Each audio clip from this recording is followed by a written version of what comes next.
ಮಗನಿಗೆ ಮದುವೆ ಮಾಡಬೇಕು ಅಂತ ಹೆತ್ತವರು 10 ಕನಸು ಕಂಡಿದ್ರು.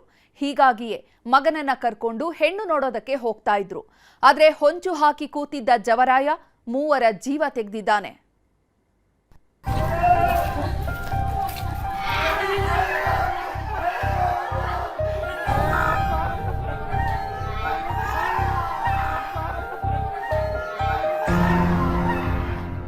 ಸಾವು ಅನ್ನೋದು ಘೋರಾತಿ ಘೋರ. ಯಾವ ಕ್ಷಣದಲ್ಲಿ ಬರುತ್ತೆ, ಯಾವ ರೂಪದಲ್ಲಿ ಬರುತ್ತೆ ಅನ್ನೋದನ್ನ ಊಹಿಸೋದಿಕ್ಕೂ ಆಗಲ್ಲ. ಸಣ್ಣ ಸುಳಿವು ಕೂಡ ಕೊಡಲ್ಲ.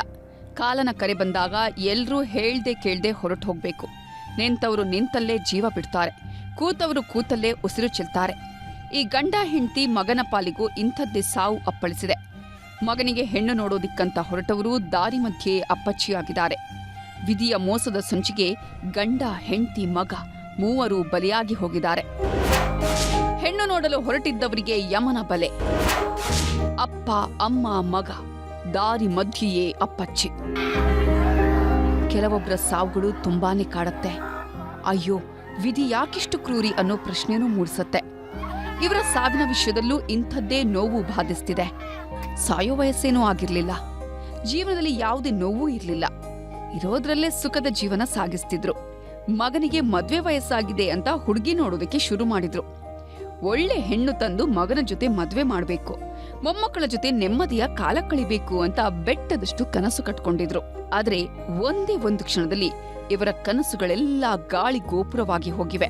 ವಿಧಿಯ ಮೋಸದ ಹೊಡೆತಕ್ಕೆ ಒಂದಿಡೀ ಕುಟುಂಬ ಸರ್ವನಾಶವಾಗಿದೆ.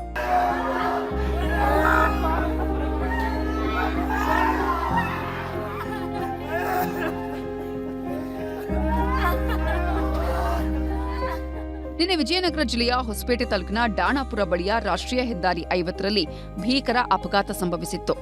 ಬೆಳ್ಳುಳ್ಳಿ ತುಂಬಿಕೊಂಡು ಬರ್ತಿದ್ದ ಲಾರಿ 4 ಪಾಲಿಗೆ ಯಮರೂಪಿಯಾಗಿ ಅಪ್ಪಳಿಸಿತ್ತು. ಬೈಕು, ಕಾರು ಹಾಗೂ ಕೆಎಸ್ಆರ್ಟಿಸಿ ಬಸ್ಗೆ ಡಿಕ್ಕಿ ಹೊಡೆದು ಕಂದಕಕ್ಕೆ ಉರುಳಿ ಬೀಳ್ತಿದ್ದಂತೆ 4 ಸಾವಿನ ಮನೆ ಸೇರಿದ್ರು. ಲಾರಿ ಗುದ್ದಿದ ರಭಸಕ್ಕೆ ಬೈಕಲ್ಲಿ ಹೋಗ್ತಿದ್ದ 4 ಬಿದ್ದಲ್ಲೇ ಜೀವ ಬಿಟ್ಟಿದ್ರು. ಈ ದುರಂತ ಸಂಭವಿಸಿ 1 ದಿನ ಕಳೆದಿದ್ದಂತೆ ಇವರ ಕಣ್ಣೀರ ಕಥೆ ತೆರೆದುಕೊಂಡಿದೆ. ಮಗನಿಗೆ ಹೆಣ್ಣು ನೋಡಲು ಹೊರಟವರು ದಾರಿ ಮಧ್ಯೆಯೇ ಬೀದಿ ಹೆಣವಾಗಿ ಹೋಗಿದ್ದಾರೆ. ಗಾಡಿ ಆಕ್ಸಿಡೆಂಟ್ ಆಗಿ ಒಂದು ಹೆಣ್ಣು ಸುಜಾತನ ಅಲ್ಲೇ ಡೆತ್ ಆಗಿರುತ್ತೆ. ಆಸ್ಪತ್ರೆಗೆ ಬಂದು ಕನ್ಯಾ ನೋಡಕ್ಕೆ ಹೋಗಿದ್ರು. ಹಗರಿಬೊಮ್ಮನಹಳ್ಳಿ ತಾಲೂಕಿನ ಕಿತ್ತೂರು ಗ್ರಾಮದ ಕೊಟ್ರೇಶ್ಗೆ ಮದುವೆ ಮಾಡೋದಕ್ಕೆ ಮನೆಯವರು ಮುಂದಾಗಿದ್ರು. ನಿನ್ನೆ ಕನ್ಯೆ ನೋಡೋ ಶಾಸ್ತ್ರನೂ ಏರ್ಪಡಿಸಿದ್ರು. ಹೀಗಾಗಿ ಬೈಕಲ್ಲಿ ತಂದೆ ತಾಯಿ ಜೊತೆಗೆ ಮಗನೂ ಹೋಗ್ತಿದ್ದ. ಇನ್ನೇನು ಕೆಲವೇ ದೂರ ಹೋಗಿದ್ರೆ ಹೆಣ್ಣಿನ ಮನೆ ತಲುಪ್ತಿದ್ರು. ಆದ್ರೆ ಅಷ್ಟ್ರೊಳಗೆ ವಿಧಿ ಹೊಂಚು ಹಾಕಿ ಕೂತಿತ್ತು. ಹೆಣ್ಣು ನೋಡೋದಕ್ಕೂ ಮೊದಲೇ 3 ಹೆಣವಾಗಿಸಿ ಬಿಟ್ಟಿದ್ದಾನೆ. ಒಟ್ನಲ್ಲಿ ಮಗನಿಗೆ ಹೆಣ್ಣು ನೋಡೋದಿಕ್ಕೆ ಅಂತ ಹೊರಟವರು ಹಾದಿ ಬೀದಿ ಹೆಣವಾಗಿದ್ದಾರೆ. ಹುಡುಗಿ ನೋಡೋ ತವಕದಲ್ಲಿದ್ದ ಹುಡುಗ ಕೂಡ ತಂದೆ ತಾಯಿ ಜೊತೆಗೆ ದುರಂತ ಅಂತ್ಯ ಕಂಡಿದ್ದಾನೆ. ಬಸವರಾಜ್ ಹರನಹಳ್ಳಿ, ನ್ಯೂಸ್ 18 ಬಳ್ಳಾರಿ. ಬೆಳಗಾದ್ರೆ ಆತನಿಗೆ 2ನೇ ಮದುವೆ ನಡೀತಾ ಇತ್ತು. ಇದೇ ಖುಷಿಯಲ್ಲೇ ಮನೆಯಲ್ಲಿ ಮಲಗಿದ್ದವ ಬೆಳಗಾಗೋದ್ರೊಳಗೆ ಹೆಣವಾಗಿದ್ದಾನೆ. ಕತ್ತಲ ರಾತ್ರಿ ಬಂದ ಹಂತಕರು ವೈದ್ಯನ ಜೀವ ತೆಗೆದಿದ್ದಾರೆ.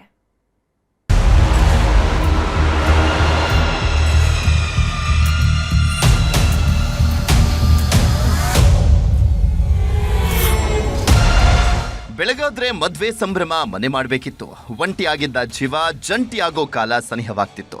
51ನೇ ವಯಸ್ಸಲ್ಲಿ ಕೈ ಹಿಡಿದು ಸಪ್ತಪದಿ ತುಳಿಯೋದಕ್ಕೆ ರೆಡಿಯಾಗಿದ್ರು. ಆದರೆ ಅಷ್ಟೊತ್ತಿಗಾಗಲೇ ನಡೆಯಬಾರದ್ದು ನಡೆದು ಹೋಗಿದೆ. ಬೆಳಗ್ಗೆ ಮುಹೂರ್ತಕ್ಕೆ ರೆಡಿಯಾಗಿದ್ದಂಥ ವರನನ್ನೇ ಕೊಂದು ಮಲಗಿಸಿದ್ದಾರೆ. ರಾತ್ರಿ ನಿದ್ದೆಗೆ ಜಾರಿದವ ಮಲಗಿದ್ದಲ್ಲೇ ರಕ್ತ ಕಾರ್ಕೊಂಡು ಪ್ರಾಣ ಬಿಟ್ಟಿದ್ದಾನೆ. ಹೀಗಾಗಿ ಗಟ್ಟಿ ಮೇಳದ ಸದ್ದು ಮೊಳಗಬೇಕಾಗಿದ್ದಂಥ ಊರಲ್ಲಿ ಸೂತಕದ ಛಾಯೆ ಆವರಿಸಿದೆ.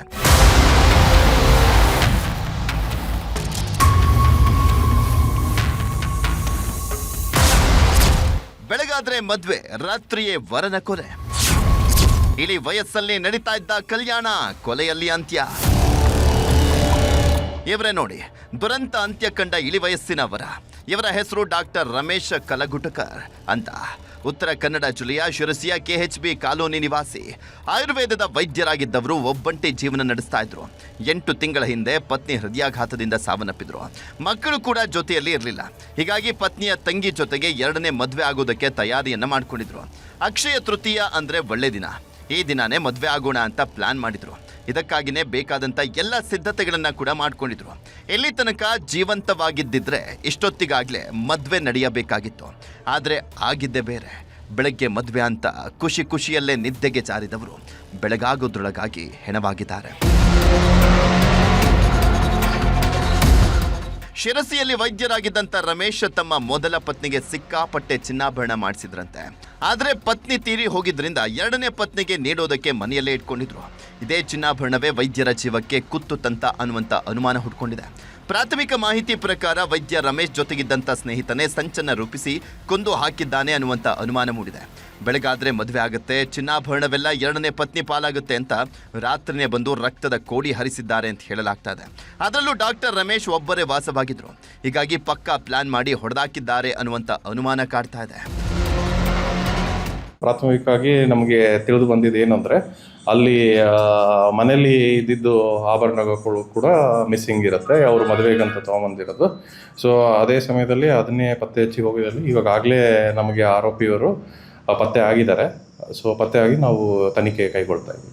ಆರೋಪಿಗೆ ಇವಾಗ ನಮಗೆ ಪ್ರಾಥಮಿಕವಾಗಿ ಗೊತ್ತಾಗಿರೋದು ಏನಂದರೆ, ಇವರು ಪರಿಚಯ ಆಗಿದ್ದಾರೆ, ಅವರ ನೆಂಟರಲ್ಲ, ಯಾರೂ ಇಲ್ಲ ಅವ್ರದ್ದು. ಸೊ ಇವ್ರಿಗಂತಲೇ ಪರಿಚಯ ಆಗಿ ಅವ್ರ ಜೊತೆಗೆ ಪರಿಚಯದಿಂದ ಬಂದು ಇವ್ರ ಜೊತೆ ಇದ್ದರು ಅನ್ನೋದು ಗೊತ್ತಾಗಿದೆ. ಸೊ ಇನ್ನು ಇವ್ರಿಗೆ ಹೆಂಗೆ ಪರಿಚಯ ಆಗಿದ್ದಾರೆ ಮತ್ತು ಎಷ್ಟು ಏನಿತ್ತು ಅನ್ನೋದು ನಾವಿನ್ನು ತನಿಖೆಯಲ್ಲಿ ಇತ್ತ ಮದುವೆಗೆ ರೆಡಿಯಾಗಿದ್ದಂಥ ಹೆಣ್ಣಿನ ಕಡೆಯವರು ಬೆಳಗಾಗ್ತಾ ಇದ್ದಂತೆ 10 ಫೋನ್ ಮಾಡಿದ್ದಾರೆ. ಆದರೆ ವೈದ್ಯ ರಮೇಶ್ ಫೋನ್ ರಿಸೀವ್ ಮಾಡಿರಲಿಲ್ಲ. ಹೀಗಾಗಿ ಮನೆಗೆ ಬಂದಿದ್ದಾರೆ. ಎಷ್ಟೇ ಬಾಗಿಲು ಬಡಿದ್ರೂ ಕೂಡ ಯಾರೊಬ್ಬರ ಸುಳಿವಿರಲಿಲ್ಲ. ಹಾಕಿದ ಬಾಗಿಲು ಹಾಕಿದಂತೆ ಇತ್ತು. ಫೋನ್ ಕೂಡ ರಿಸೀವ್ ಮಾಡ್ತಾ ಇರಲಿಲ್ಲ. ಹೀಗಾಗಿ ಬಾಗಿಲು ಒಡೆದು ಒಳ ಹೋಗಿದ್ದಾರೆ. ಆಗಲೇ ನೋಡಿ ರಕ್ತದ ಮಡುವಲ್ಲಿ ಬಿದ್ದ ಡಾಕ್ಟರ್ ರಮೇಶ್ ಕಣ್ಣಿಗೆ ಬಿದ್ದಿದ್ದು. ಹೌದಾ? ಏನಿಲ್ಲ, ನಾವು ಬಂದ್ವಿ ಊರಿಂದ, ಚಾವಿ ಹಾಕಿದ್ದಿತ್ತು ಹಂಗ ಬಾಗ್ಲ ಹಿಂದಾಗಡೆ ಬಾಗ್ಲ ಹೊಡೆದ್ವಿ. ಅವ್ರು ನಮ್ಮ ಅಣ್ಣಾರು ಬಂದಿನ ಬಾಗ್ಲ. ಪ್ರಕರಣದ ತನಿಖೆಗಿಳಿದಂಥ ಪೊಲೀಸರು ಓರ್ವ ಆರೋಪಿಯನ್ನ ಬಂಧಿಸಿ ವಿಚಾರಣೆ ಶುರು ಮಾಡಿದ್ದಾರೆ. ನಿಜಕ್ಕೂ ಚಿನ್ನಾಭರಣಕ್ಕಾಗಿಯೇ ಕೊಲೆ ನಡೀತಾ ಅಥವಾ ಕೌಟುಂಬಿಕ ಕಲಹ ಕಾರಣನ ಅನ್ನೋದನ್ನ ಬಾಯ್ಬಿಡಿಸ್ತಾ ಇದ್ದಾರೆ. ಒಟ್ನಲ್ಲಿ ಬೆಳಗ್ಗೆ ಮದುವೆ ಅಂತ ಖುಷಿಯಲ್ಲಿದ್ದವ ರಾತ್ರಿಯೇ ಬಲಿಯಾಗಿದ್ದು ಮಾತ್ರ ದುರಂತ. ದರ್ಶನ್ ನಾಯಕ್, ನ್ಯೂಸ್ 18 ಕಾರವಾರ. ಎಣ್ಣೆ ಚಟಕ್ಕೆ ಬಿದ್ದರೆ ಏನೆಲ್ಲ ತೊಂದರೆಗಳಾಗ್ತವೆ ಅನ್ನೋದಕ್ಕೆ ಈ ಸ್ಟೋರಿಯೇ ಸಾಕ್ಷಿ. ಕುಡಿದ ಮತ್ತಲ್ಲಿ ಚಿಕ್ಕಮ್ಮನ ತಲೆಬುರುಡೆ ಓಪನ್ ಮಾಡಿದವ ರಕ್ತ ಕಾರ್ಕೊಂಡು ಪ್ರಾಣ ಬಿಟ್ಟಿದ್ದಾನೆ. ಚಿಕ್ಕಮ್ಮನ ಮಗನ ಕೋಪಕ್ಕೆ ಹಾದಿ ಬೀದಿ ಹೆಣವಾಗಿದ್ದಾನೆ.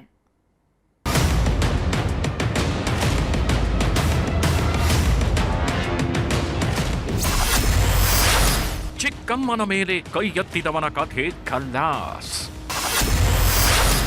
ಎಣ್ಣೆ ನಶೆ, ತುತ್ತಿಟ್ಟವಳ ಮೇಲೆ ಹಲ್ಲೆ, ಬಿತ್ತು ಹೆಣ.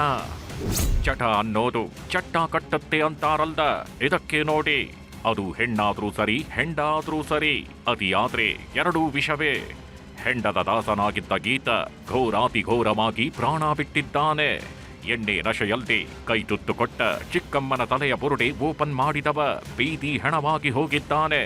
ನನ್ನ ತಾಯಿ ಮೇಲೆ ಕೈ ಎತ್ತಿದವನ ತಲೆ ತೆಗೀತೀನಿ ಅಂತ ನಿಂತ ಮಗ ದೊಡ್ಡಮ್ಮನ ಮಗನ ಕಥೆಯನ್ನೇ ಮುಗಿಸಿದ್ದಾನೆ.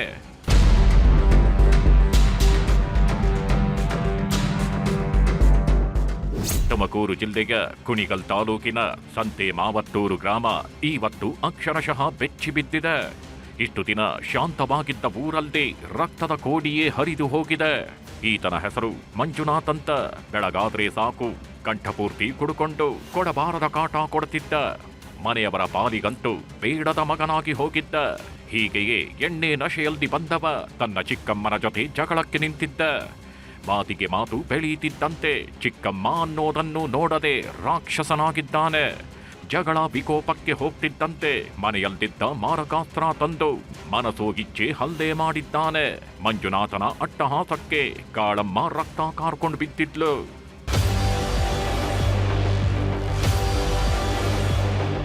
ರಕ್ತದ ಮಡುವಲ್ಲಿ ಒದ್ದಾಡುತ್ತಿದ್ದ ಕಾಳಮ್ಮನನ್ನ ಕುಟುಂಬಸ್ಥರೆಲ್ಲ ಸೇರ್ಕೊಂಡು ಕುಣಿಗಲ್ ಆಸ್ಪತ್ರೆಗೆ ದಾಖಲಿಸಿದ್ದಾರೆ.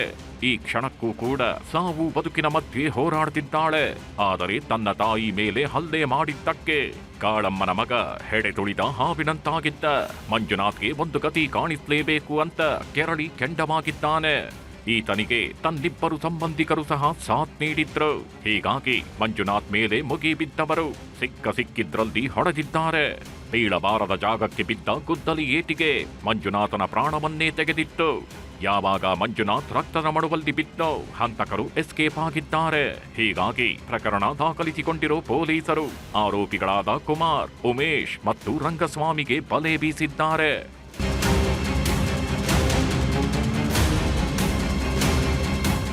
ಒಟ್ನಲ್ಲಿ ಕುಡಿತದ ನಶೆ 5 ಪಾಲಿಗೆ ಕಂಟಕವಾಗಿದೆ. ಒಬ್ಬ ಜೀವ ಬಿಟ್ರೆ ಇನ್ನೊಬ್ಬ ಹೆಣ್ಣು ಮಗಳು ಜೀವನ್ಮರಣದ ಹೋರಾಟ ನಡೆಸುತ್ತಿದ್ದಾಳೆ. ಕೋಪದ ಕೈಗೆ ಬುದ್ಧಿ ಕೊಟ್ಟು ಕೊಲೆ ಮಾಡಿದವರು ಊರು ಬಿಟ್ಟಿದ್ದಾರೆ. ವಿಠಲ್, ನ್ಯೂಸ್ 18 ತುಮಕೂರು. ಅವರೆಲ್ಲ ಹುಬ್ಬಳ್ಳಿಗೆ ಅಂತ ಹೈದರಾಬಾದ್ನಿಂದ ವಿಮಾನ ಹತ್ತಿದ್ರು. ಇನ್ನೇನು ವಿಮಾನ ಲ್ಯಾಂಡ್ ಆಗುತ್ತೆ ಅನ್ನೋ ಹೊತ್ತಲ್ಲಿ ಜೀವ ಬಾಯಿಗೆ ಬಂದಿದೆ. 3 ಗಂಟೆಗಳ ಕಾಲ ವಿಮಾನದಲ್ಲೇ ನರಕ ನೋಡಿ ಬಂದಿದ್ದಾರೆ.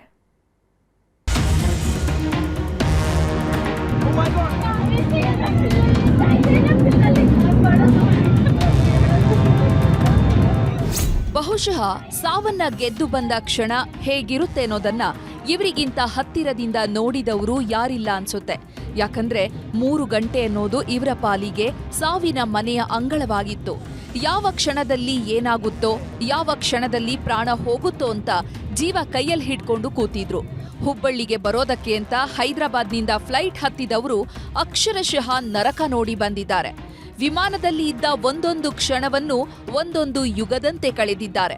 ಯಾಕಂದ್ರೆ ಹವಾಮಾನ ವೈಪರೀತ್ಯದಿಂದಾಗಿ ವಿಮಾನ ಲ್ಯಾಂಡಿಂಗ್ ಮಾಡೋದಕ್ಕಾಗದೆ ಆಗಸದಲ್ಲೇ 3 ಗಂಟೆ ಗಿರಕಿ ಹೊಡೆದಿದೆ.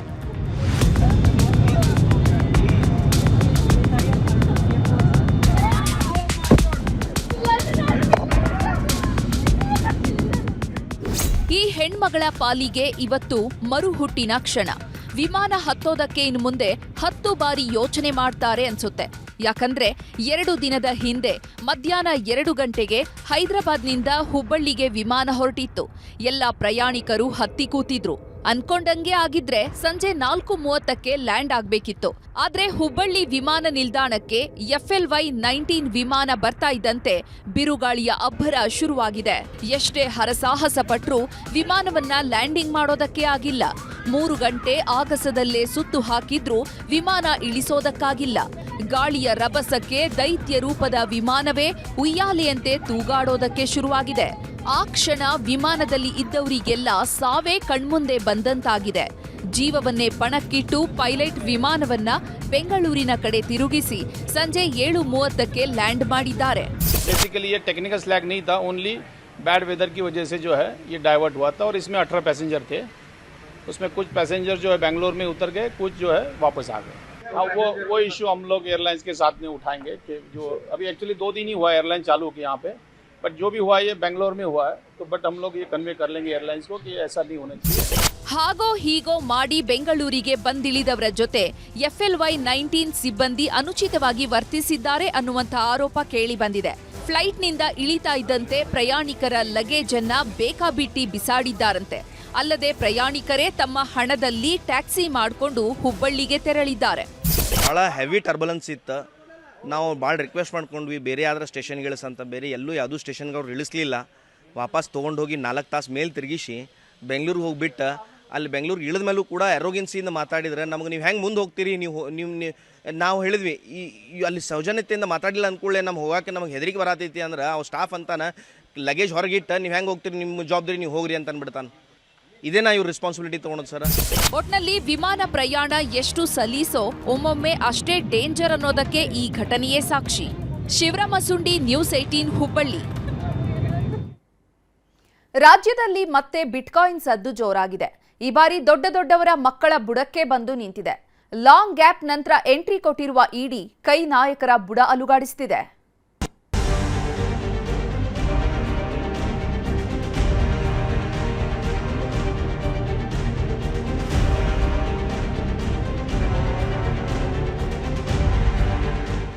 ಶಾಸಕ ಎನ್.ಎ. ಹ್ಯಾರಿಸ್ ಮನೆಗೆ ರೇಡ್. ಅವರ ಪುತ್ರ ಮೊಹಮ್ಮದ್ ನಲಪಾಡ್, ಇನ್ನೊಬ್ಬ ಮಗ ಫಾರೂಕ್ ನಲಪಾಡ್ಗೆ ಸಂಬಂಧಿಸಿದ ಮನೆಗಳು, ಕಚೇರಿಗಳ ಮೇಲೂ ರೇಡ್ ನಡೆದಿದೆ. ಜಯನಗರದಲ್ಲಿ ಶ್ರೀಕಿ ಅಲಿಯಾಸ್ ಶ್ರೀಕೃಷ್ಣನ ಮನೆ ಮೇಲೂ ರೇಡ್ ನಡೆದಿದೆ. ಇವತ್ತು ಬೆಳಗ್ಗೆಯೇ ಇಡಿ ಅಧಿಕಾರಿಗಳು ಫೀಲ್ಡ್ಗೆ ಇಳಿದಿದ್ರು. 14 ಜನರ ತಂಡ ಬರೋಬ್ಬರಿ 17 ಕಡೆಗಳಲ್ಲಿ ದಾಳಿ ನಡೆಸಿದ್ದಾರೆ. ಕೈಯಲ್ಲಿ ಬಂದೂಕು ಹಿಡಿದ ಭದ್ರತಾ ಸಿಬ್ಬಂದಿ ಇಡಿ ರೇಡ್ ನಡೆಯುತ್ತಿದ್ದ ಮನೆಗಳು, ಕಚೇರಿಗಳ ಹೊರಗೆ ಕಾವಲು ಕಾಯ್ತಿದ್ರು.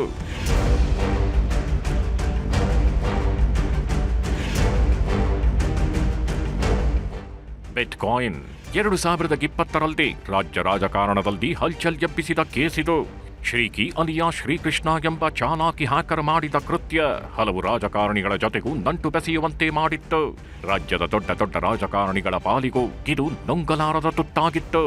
ಅಲ್ಲದೆ ಕಾಂಗ್ರೆಸ್ ಶಾಸಕ ಹಾಗೂ ಹಾಲಿ ಬಿಡಿಎ ಅಧ್ಯಕ್ಷ ಎನ್.ಎ. ಹ್ಯಾರಿಸ್ ಪುತ್ರ ನಲಪಾಡ್ ಹೆಸರು ಕೂಡ ಶ್ರೀಕಿ ಜೊತೆ ತಳುಕು ಹಾಕೊಂಡಿತ್ತು.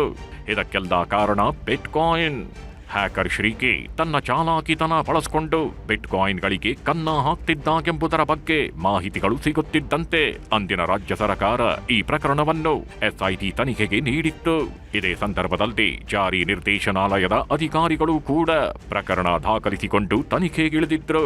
ಈ ವೇಳೆ ಅಕ್ರಮ ಹಣಕಾಸು ವರ್ಗಾವಣೆಯಾಗಿರುವ ಬಗ್ಗೆ ತನಿಖೆಯಲ್ಲಿ ಹೊರಬಂದಿತ್ತು. ಇದೀಗ ಇದರ ಮುಂದುವರಿದ ಭಾಗವಾಗಿ ಇಡಿ ಅಧಿಕಾರಿಗಳು ಅಖಾಡಕ್ಕಿಳಿದಿದ್ದಾರೆ. ಬೆಂಗಳೂರಿನ 17 ಸ್ಥಳಗಳ ಮೇಲೆ ಏಕಕಾಲಕ್ಕೆ ದಾಳಿ ಮಾಡಿದ್ದು ಪ್ರಕರಣಕ್ಕೆ ಮರುಜೀವ ಕೊಟ್ಟಿದ್ದಾರೆ. ಇದು ರಾಜ್ಯ ರಾಜಕಾರಣದಲ್ಲೂ ಕೂಡ ಸಂಚಲನ ಮೂಡಿಸಿದೆ. ಬೆಳಗ್ಗೆ 6:30 ಸುಮಾರಿಗೆ ತಾವು ಮೊದಲೇ ಪ್ಲಾನ್ ಮಾಡಿದಂತೆ ಸಿಆರ್ಪಿಎಫ್ ಭದ್ರತೆಯಲ್ಲದೆ ಇಡಿ ಅಧಿಕಾರಿಗಳು ಎಂಟ್ರಿಯಾಗಿದ್ರು. ಆಗಷ್ಟೇ ಎದ್ದು ಕಣ್ಣು ಹೊಸಕ್ತಿದ್ದಾಗಲೇ ಮನೆ ಬಾಗಿಲು ಬಡಿದಿದ್ರು. ಇಲ್ಲಿ ಏನಾಗ್ತಿದೆ ಅನ್ನೋದು ಗೊತ್ತಾಗುವಷ್ಟರಲ್ಲದೆ ತಾವು ಇಡಿ ಅಧಿಕಾರಿಗಳು ಅಂತ ಗುರುತು ಹೇಳುತ್ತಾ ಅಶೋಕನಗರ, ಜಯನಗರ ಸೇರಿದಂತೆ ಬೆಂಗಳೂರಿನ ಮನೆ, ಕಚೇರಿ ಸೇರಿದಂತೆ 17 ಸ್ಥಳಗಳಲ್ಲಿ ಪರಿಶೀಲನೆಗಿಳಿದಿದ್ರು. ಅಶೋಕ್ ನಗರದಲ್ಲಿರುವ ಶಾಸಕ ಎನ್.ಎ. ಹ್ಯಾರಿಸ್ ಮಗ ಮೊಹಮ್ಮದ್ ನಲಪಾಡ್, ಶಾಸಕ ಹ್ಯಾರಿಸ್ ಎರಡನೇ ಮಗ ಓಮರ್ ಫಾರೂಕ್ ನಲಪಾಡ್, ಕೇಂದ್ರದ ಮಾಜಿ ಸಚಿವ ಕೆ ರಹಮಾನ್ ಖಾನ್ ಅವರ ಮೊಮ್ಮಗ ಅಕೀಬ್ ಖಾನ್ ಹಾಗೂ ಬಿಟ್ಕಾಯಿನ್ ಹಗರಣದ ಪ್ರಮುಖ ಆರೋಪಿಯಾಗಿರೋ ಶ್ರೀಕೃಷ್ಣ ಅಲಿಯಾ ಶ್ರೀಕಿ ಮನೆ ಮೇಲೆ ದಾಳಿ ಮಾಡಿ ಪರಿಶೀಲನೆ ನಡೆಸಿದ್ರು. 2020ರಲ್ಲಿ ನಡೆದಿದ್ದ ಡ್ರಗ್ಸ್ ಪ್ರಕರಣದ ತನಿಖೆ ಸಂದರ್ಭದಲ್ಲಿ ಪೊಲೀಸರಿಗೆ ಬಿಟ್ಕಾಯಿನ್ ಹಗರಣದ ಬಗ್ಗೆ ಮಾಹಿತಿ ಸಿಕ್ಕಿತ್ತು. ಸಿಸಿಬಿ ಪೊಲೀಸರು 2020 ನವೆಂಬರ್ ತಿಂಗಳಲ್ಲಿ ಕೆಲವರನ್ನು ಮಾದಕ ದ್ರವ್ಯ ಸೇವನೆ ಪ್ರಕರಣದಲ್ಲಿ ಬಂಧಿಸಿದ್ರು. ಪ್ರಕರಣದ ತನಿಖೆ ನಡೆಸಿದ ಸಂದರ್ಭದಲ್ಲಿ ಡಾರ್ಕ್ ನೆಟ್ ಮೂಲಕ ಬಿಟ್ಕಾಯಿನ್ಗಳನ್ನ ಬಳಸಿಕೊಂಡು ಡ್ರಗ್ಸ್ ದಂಧೆ ನಡೆಸಿದ್ದಾರೆ ಎಂಬ ಮಾಹಿತಿ ಬಹಿರಂಗಗೊಂಡಿತ್ತು. ಅಲ್ಲದೆ ಇದು ಹೈ ಪ್ರೊಫೈಲ್ ಮಟ್ಟದಲ್ಲಿ ನಡೆಯುತ್ತಿದೆ ಎಂಬ ಮಾಹಿತಿಯೂ ಲಭ್ಯವಾಗಿತ್ತು. ರಾಜ್ಯ ಅಂತಾರಾಷ್ಟ್ರೀಯ ಮಟ್ಟದಲ್ಲಿ ಶ್ರೀಕಿ ಹ್ಯಾಕಿಂಗ್ ಕೃತ್ಯ ಬಯಲಾಗ್ತಿದ್ದಂತೆ ಪ್ರಕರಣ ಗಂಭೀರತೆ ಪಡೆದುಕೊಳ್ಳುತ್ತೆ. ರಾಜಕಾರಣಿಗಳು, ಅಧಿಕಾರಿಗಳು ಮತ್ತು ಉದ್ಯಮಿಗಳ ಜೊತೆ ಈ ಶ್ರೀಕಿ ನಿರಂತರ ಸಂಪರ್ಕ ಇಟ್ಟುಕೊಂಡಿದ್ದು ಗೊತ್ತಾಗಿತ್ತು. ಸಿಸಿಬಿ ಪೊಲೀಸರು ಪ್ರಕರಣದ ತನಿಖೆ ನಡೆಸ್ತಾಗಿದ್ರು. ಬಳಿಕ ಸಿಐಡಿ, ಸಿಬಿಐ ಮತ್ತು ಇಡಿ ಕೂಡ ತನಿಖೆಗೆ ಎಂಟ್ರಿ ಕೊಟ್ಟಿದ್ವು. ಇಡಿ ದಾಳಿ ವಿಚಾರದಲ್ಲಿ ರಾಜಕೀಯ ಜಿದ್ದಾಜಿದ್ದಿ. ಕಾಂಗ್ರೆಸ್ ಬಿಜೆಪಿ ನಾಯಕರ ಮಧ್ಯೆ ವಾಕ್ ಸಮರ. ನಲಪಾಡ್ ಕುಟುಂಬದ ಮೇಲೆ ಇಡಿ ಅಧಿಕಾರಿಗಳು ದಾಳಿ ನಡೆಸಿರೋ ವಿಚಾರ ಈಗ ರಾಜಕೀಯ ಸ್ವರೂಪ ಪಡೆದುಕೊಂಡಿದೆ. ಬಿಜೆಪಿ ನಾಯಕರ ವಿರುದ್ಧ ಕಾಂಗ್ರೆಸ್ ನಾಯಕರು ಮುಗಿಬಿದ್ದಿದ್ದಾರೆ. ಉದ್ದೇಶಪೂರ್ವಕವಾಗಿ ಕಾಂಗ್ರೆಸ್ ನಾಯಕರನ್ನೇ ಟಾರ್ಗೆಟ್ ಮಾಡಲಾಗ್ತಿದೆ. ಬಿಟ್ಕಾಯಿನ್ ಬಗ್ಗೆ ರೇಡ್ ಆಗೋದಾದ್ರೆ ಬಿಜೆಪಿ ನಾಯಕರ ಮನೆಗಳ ಮೇಲೂ ಆಗ್ಬೇಕಿತ್ತು. ಚಾರ್ಜ್ ಶೀಟ್ನಲ್ಲಿ ಬಿಜೆಪಿಗರದ್ದು ಹೆಸರಿದೆ. ಆದ್ರೂ ಯಾಕೆ ದಾಳಿ ಮಾಡಿಲ್ಲ ಅಂತ ಸಚಿವ ಪ್ರಿಯಾಂಕ್ ಖರ್ಗೆ ಕಿಡಿಕಾರಿದ್ದಾರೆ.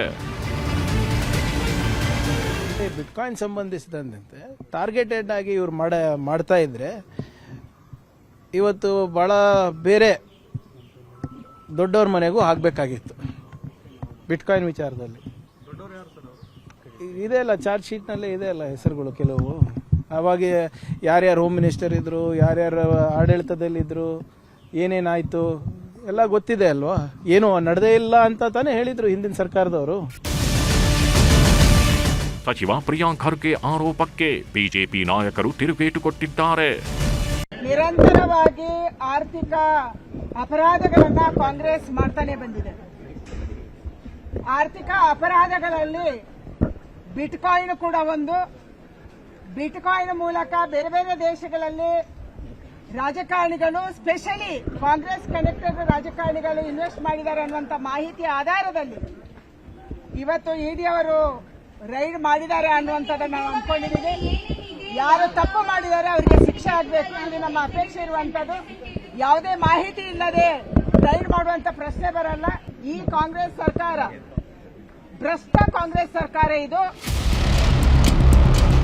ಇನ್ನು ಇಡಿ ದಾಳಿ ಬಗ್ಗೆ ಸಿಎಂ ಸಿದ್ದರಾಮಯ್ಯ ಮಾತ್ರ ಮಾಹಿತಿಯೇ ಇಲ್ಲ ಅಂತ ಜಾರಿಕೊಂಡಿದ್ದಾರೆ. ಬಿಟ್ಕಾಯಿನ್ ಪ್ರಕರಣ ಬಯಲಾಗಿ ಬರೋಬ್ಬರಿ 5 ವರ್ಷಗಳೇ ಕಳೆಯುತ್ತಾ ಬರುತ್ತಿವೆ. ಆದರೂ ಕೂಡ ಎಸ್ಐಟಿ ತನಿಖೆ ಪೂರ್ಣಗೊಳಿಸದೇ ಇರೋದು ಇಲ್ಲಿ ಪ್ರಶ್ನಾರ್ಹ.